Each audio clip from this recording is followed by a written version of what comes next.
ओम नमोर्यंताणम नमो सिद्धाणम नमो आर्याणम नमो वज्जायणम नमो लोहे सव्वसावलम। मंगलम भगवान वीरो मंगलम गौतमो गणी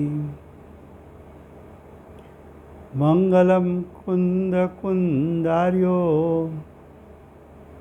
जैन धर्मोस्तु मंगलम। ओंकार बिंदु संयुक्तम नित्यं जायन्ति योगिना कामदं मोक्षदं चैव ओंकाराय नमो नमः। अहोपकार जिनवरनो कुंदनो ध्वनि दिव्यनो जीन कुंद ध्वनि आप्या अहो आ गुरु काननो तुझ ज्ञान ध्यान नो रंग अमया दर्श रमो हो शिव पद तक तुझ संग माता हाथ ग्रह।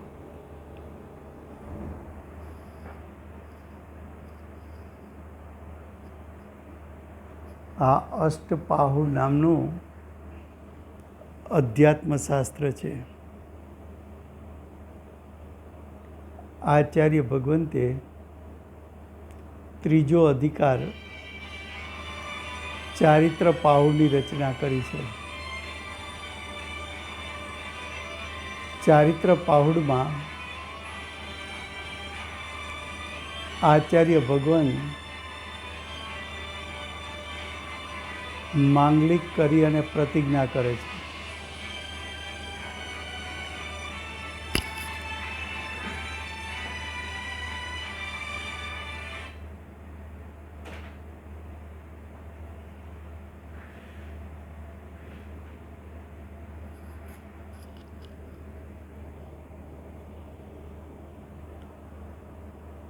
પ્રતિજ્ઞામાં આચાર્ય ભગવાન એમ કહે છે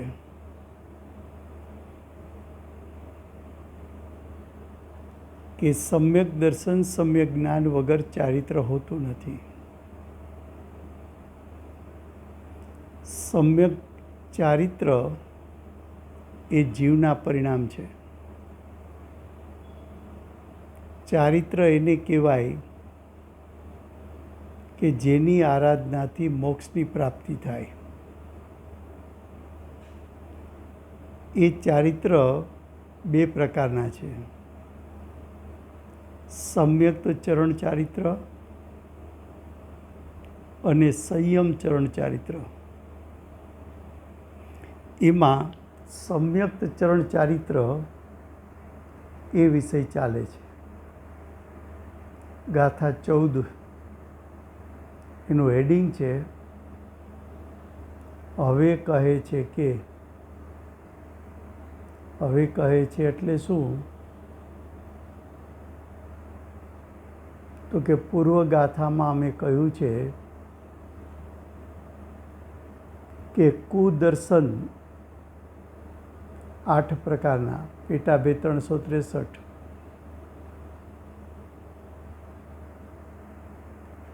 એ મતો એમાં જે શ્રદ્ધા ભાવના પ્રશંસા કરે છે કે ઉપાસના કરે છે એની તે પુરુષ સમ્યક્ત્વને ત્યાગે છે. એનો અર્થ એમ થયો કે 8 મતનું શ્રદ્ધાન જ્ઞાન કરવું અને શ્વેતાંબર મતનું શ્રદ્ધાન અને જ્ઞાન કરવું એનાથી સમ્યક્ત્વ પ્રગટી શકતું નથી ને હોય તો નાશ પામે છે. એટલું કહ્યા પછી 14 ગાથામાં કહે છે જો આ ઉત્સાહ ભાવનાદિક કહેવામાં આવે છે તે સુદર્શનમાં તો જીન મતની શ્રદ્ધારૂપ સમ્યક્ત્વને છોડતા નથી. શું કહ્યું? 13 ગાથામાં નાસ્તિથી કહ્યું હતું કે કયા મતને તું માન તો સમ્યક દર્શનનો નાશ થાય. હવે એમ કે છે કયા મતને તું સ્વીકાર કર તો સમ્યક્ત્વ છૂટે નહીં.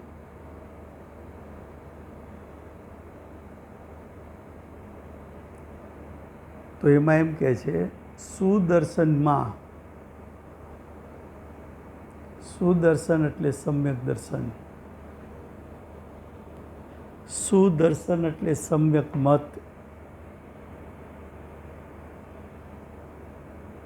સુદર્શન એટલે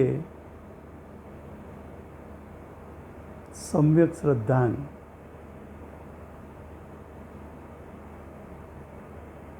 તો જે જીવને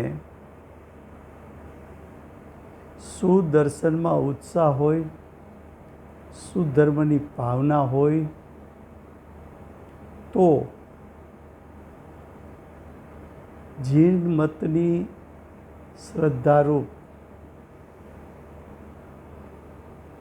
તીર્થંકર ભગવાનનો મત, તીર્થંકર ભગવાનના મત, જીન મત એટલે કોનો મત? તો કે જીન મત એટલે તીર્થંકર ભગવાનનો મત. જીન મત એટલે રાગ દ્વેષ રહિત મત.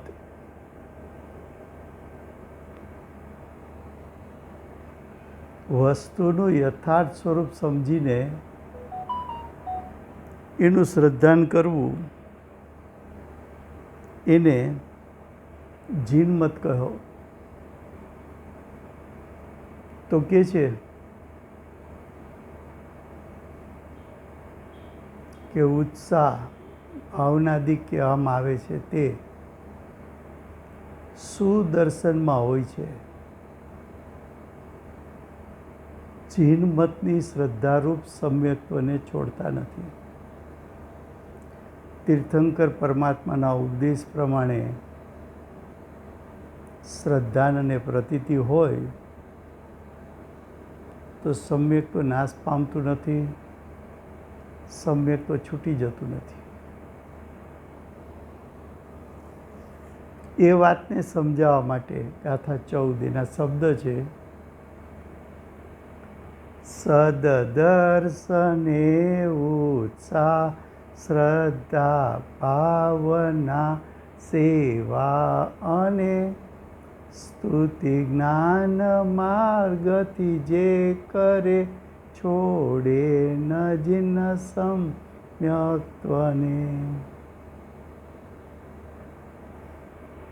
એનો અર્થ સુદર્શન અર્થાત સમ્યક દર્શન જ્ઞાન ચારિત્ર સ્વરૂપ સમ્યક માર્ગ, તેમાં ઉત્સાહ ભાવના એટલે કે તેને ગ્રહણ કરવાનો ઉત્સાહ કરી વારંવાર ચિંતનરૂપ ભાવ અને પ્રશંસા એટલે કે મન વચન કાયાથી ભલો જાણી તેની સ્તુતિ કરવી, સેવા કરવી તથા ઉપાસના કરવી.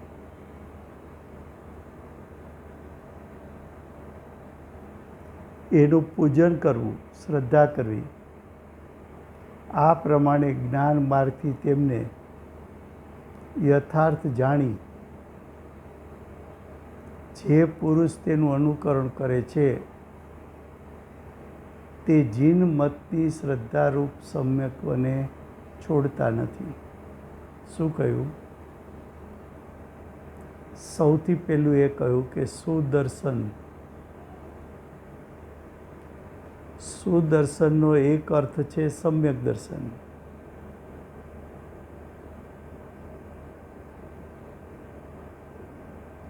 બીજો અર્થ છે યથાર્થ દર્શન. ત્રીજો અર્થ છે તીર્થંકરનો મત, જેને જીન મત કહેવાય છે. પાંચમો અર્થ છે રાગ દ્વેષ રહિત મત.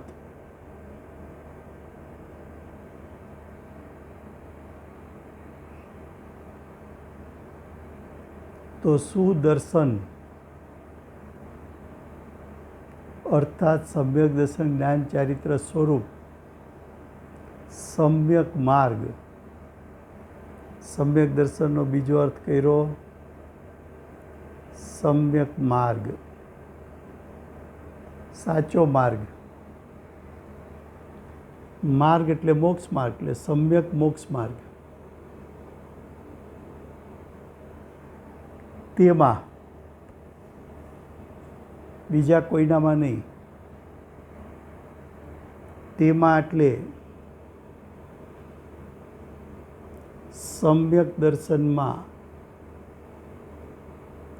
સમ્યક માર્ગમાં ઉત્સાહ ભાવના, ધર્મની પ્રભાવના થતી હોય, ધર્મની પ્રભાવના થતી હોય,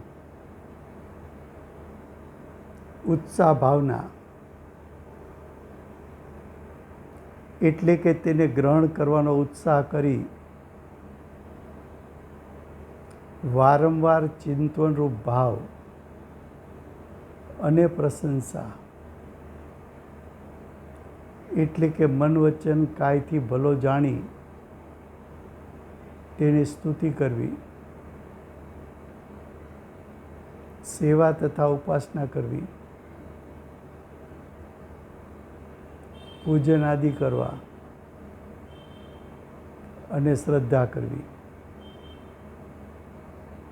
શું કહે છે? સમ્યક દર્શન જ્ઞાન ચારિત્ર સ્વરૂપ, સમ્યક માર્ગ. તેમાં ઉત્સાહ, સાચા દેવશાસ્ત્ર ગુરુ એના શ્રદ્ધાનમાં ઉત્સાહ, 6 દ્રવ્ય 5 અસ્થિકાય એના યથાર્થ સ્વરૂપના શ્રદ્ધાનમાં ઉત્સાહ, 7 તત્વ 9 પદાર્થ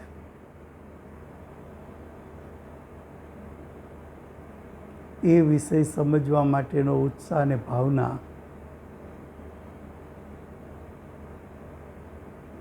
આવું શ્રદ્ધાન ગ્રહણ કરવું એના માટે ઉત્સાહ. ઉત્સાહ એટલે સ્વભાવલક્ષી પુરુષાર્થ કરવો.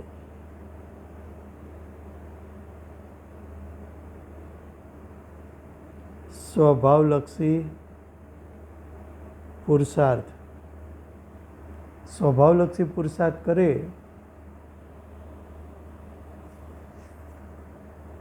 સમ્યક દર્શન જ્ઞાન ચારિત્ર પ્રગટ થાય.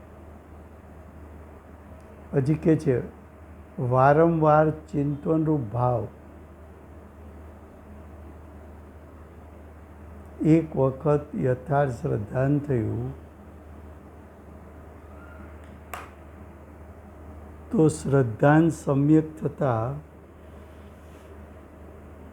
જ્ઞાન અને ચારિત્ર પણ સમ્યક થાય છે. એ જ્ઞાન અને ચારિત્ર જે સમ્યક થયા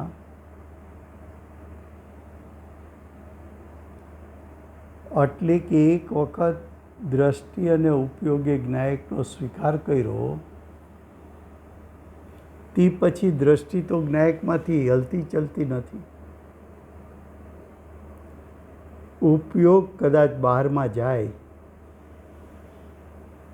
પણ દ્રષ્ટિના ખેંચાણને કારણે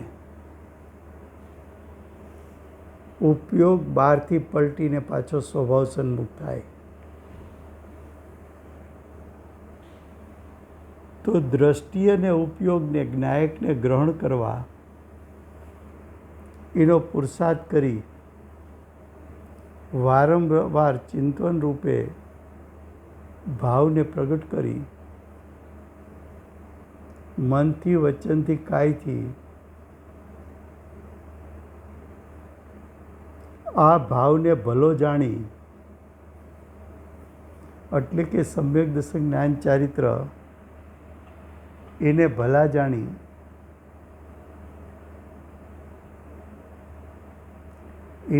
જાણી તેની સ્તુતિ કરવી.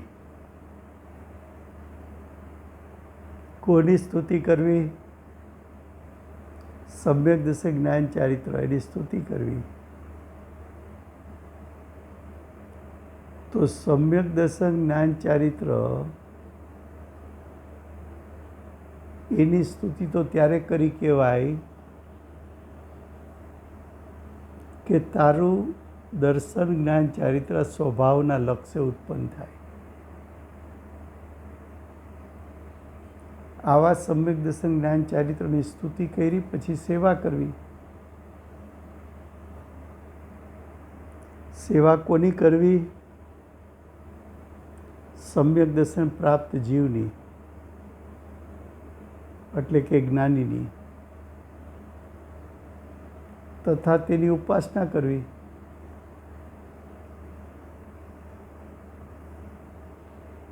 એમના ભાવો તો પૂજનીક છે, તો એમની પૂજા કરવી.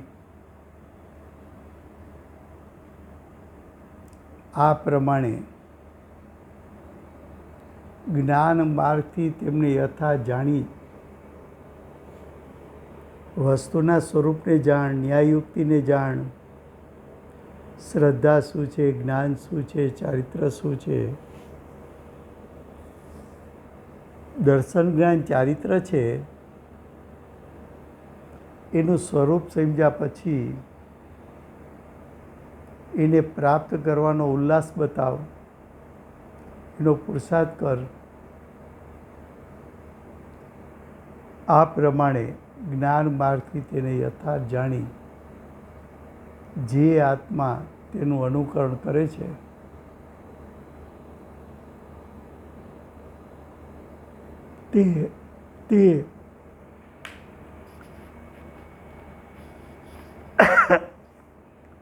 તે જીન મતની શ્રદ્ધારૂપ સમ્યક્તોને છોડતો નથી. તો સમ્યક્તોને કોણ નહીં છોડે?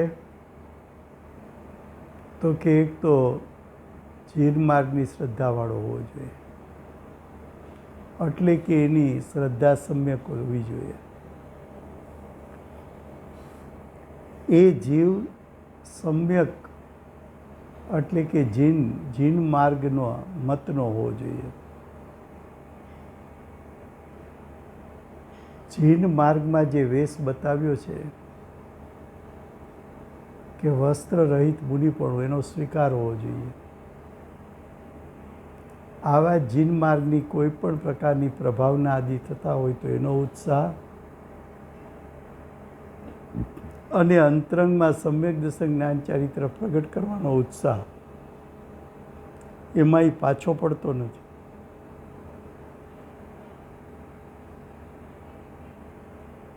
અને આવા માર્ગનો પ્રશંસક હોવો જોઈએ. હવે ભાવાર્થ. જીન મતમાં ઉત્સાહ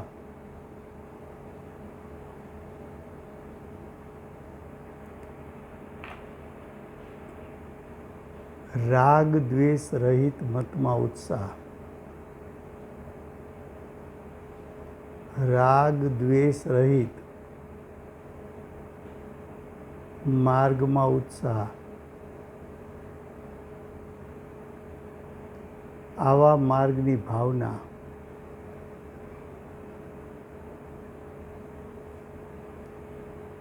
કુચારિત્રનો ત્યાગ,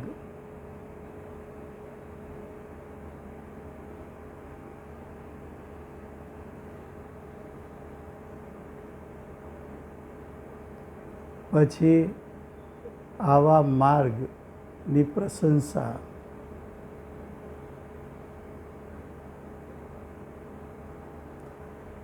માર્ગની સેવા, માર્ગની શ્રદ્ધા, જેને હોય તે સમ્યક્તથી ચ્યુત થતા નથી. તો આવા જીવ સમ્યક્તથી ચ્યુત થતા નથી. તો અજ્ઞાન, મિથ્યાત્વ અને કુચારિત્રના ત્યાગનો હવે ઉપદેશ કરે છે. ગાથા 15 છે, એનું હેડિંગ છે અજ્ઞાન. સાચા દેવશાસ્ત્ર ગુરુનું જ્ઞાન ન હોવું. અજ્ઞાન 6 દ્રવ્ય 5 અસ્તિકાયનું યથાર્થ જ્ઞાન ન હોવું. કુચારિત્ર ભાવલિંગ પૂર્વક દ્રવ્યલિંગ હોય એવો અંતરંગમાં ભાવ ન હોવો. શું કહે છે હવે? અજ્ઞાન, મિથ્યાત્વ અને કુચારિત્ર એના ત્યાગનો ઉપદેશ આપે છે. આપણે કહ્યું હતું કે કોઈ પણ મતમાં જશો તો ત્યાં કહેશે કે શેનું ગ્રહણ કરવું અને શું છોડવું. તો કોનું ગ્રહણ કરવું અને કોનો ત્યાગ કરવો?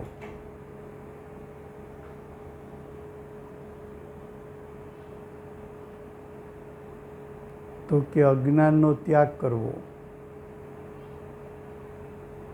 જ્ઞાનને ગ્રહણ કરવું. મિથ્યાત્વનો ત્યાગ કરવો, સમ્યક દર્શનનું ગ્રહણ કરવું. કુચારિત્રનો ત્યાગ કરવો, સમ્યક ચારિત્રનો ગ્રહણ કરવું.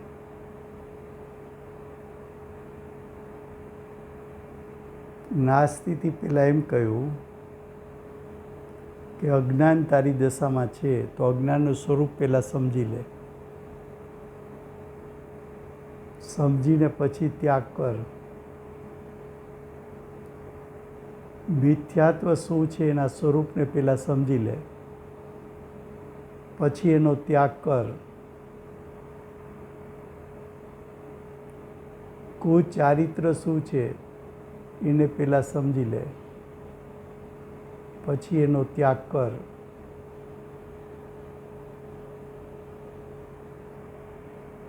ખ્યાલ આવે છે?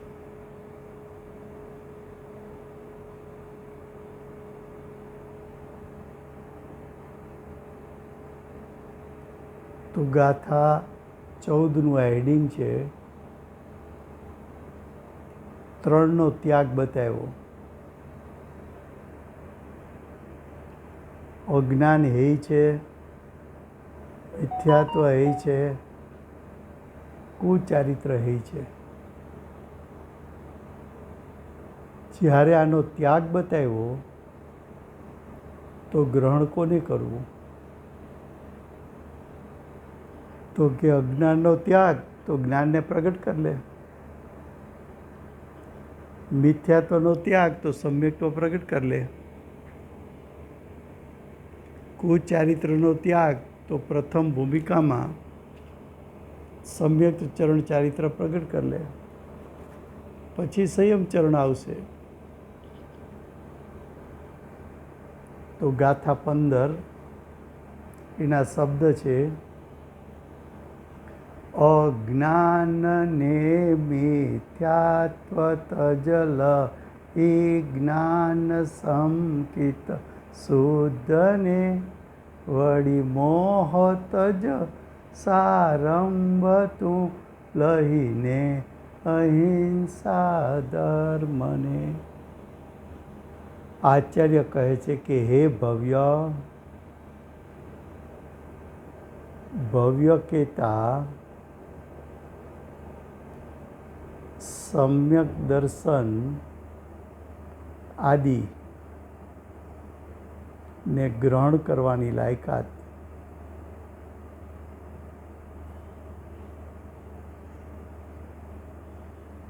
તો કહે છે કે હે ભવ્ય, તું જ્ઞાન થતાં અજ્ઞાનનો ત્યાગ કર.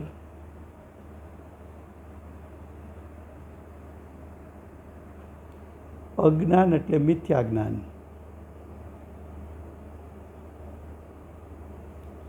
જ્ઞાન એટલે સમ્યક જ્ઞાન.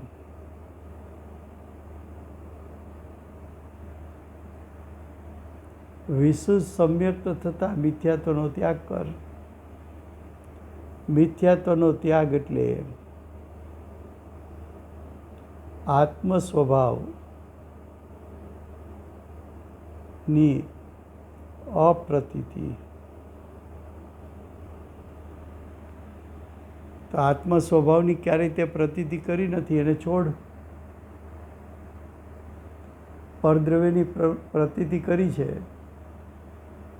અહીં ના પાડે છે. શું કીધું? કે તું જ્ઞાન થતાં અજ્ઞાનનો ત્યાગ કર. વિશુદ્ધ સમ્યક થતાં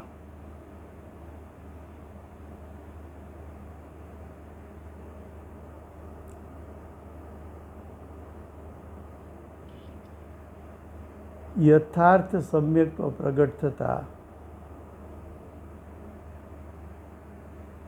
મિથ્યાત્વનો ત્યાગ કર. શું કહ્યું? મિથ્યાત્વ શું છે? અનંત સંસારનું કારણ. મિથ્યાત્વ શું છે? અનંત સંસારનું કારણ. અનંત સંસારનું કારણ છોડી દે, હે કર.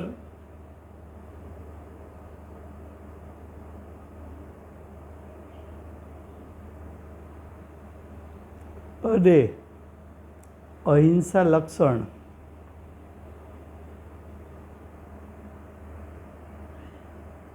ધર્મ થતા. અહિંસા લક્ષણ એટલે શું છે ખબર છે? વ્રતનું પાલન.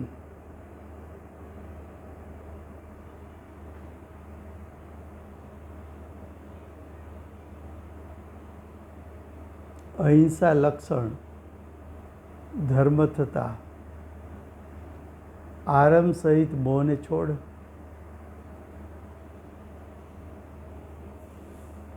પુરુષાર્થપૂર્વક